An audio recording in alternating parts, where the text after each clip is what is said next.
Sabíeu que es poden collir alls silvestres? No m'ho hagués pensat mai. En aquest vídeo t'explicaré on trobar-los, quan surten i com són per poder-los identificar. Som-hi! En un curs d'horticultura ecològica que estic fent amb el gran Santi Soto del Vergel de les Hades, he descobert que hi ha moltíssimes plantes silvestres que surten a l'hort que o bé ens donen informació de l'estat del sòl, de la terra, o bé són medicinals o fins i tot comestibles i ben bones. Una d'elles és l'all silvestre. Abans de començar, però, vull dir que el col·lectiu Eixarculant, a les xarxes socials, també em va corroborar que sí, que el que surt en aquest vídeo són alls silvestres. Així que si en trobeu, colliu-ne sense por. On els podem trobar?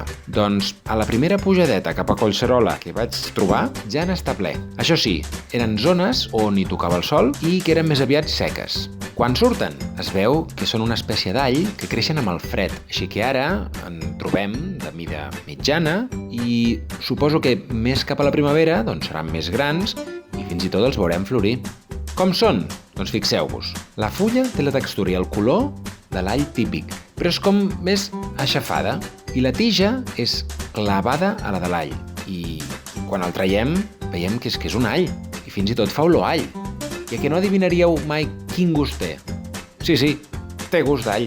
Trobareu, però, que té com unes petites boletes que, tal com suposava al principi, són els futurs alls. És una manera que té de propagar-se. Jo, al collir-ne un, intento deixar unes quantes d'aquestes boletes enterrades sota terra, perquè així la temporada que ve en surtin més. Però a l'arribar a casa veureu que encara n'hi ha més per dins, així que vosaltres també podeu cultivar-ne. Espero que us hagi agradat. Recordeu que si compartiu aquest vídeo amb més gent, m'animeu moltíssim a seguir creant material en català. I no dubteu en deixar algun comentari si hi ha cap tema del qual us agradaria que em fes un nou vídeo. Apa, doncs, fins la propera!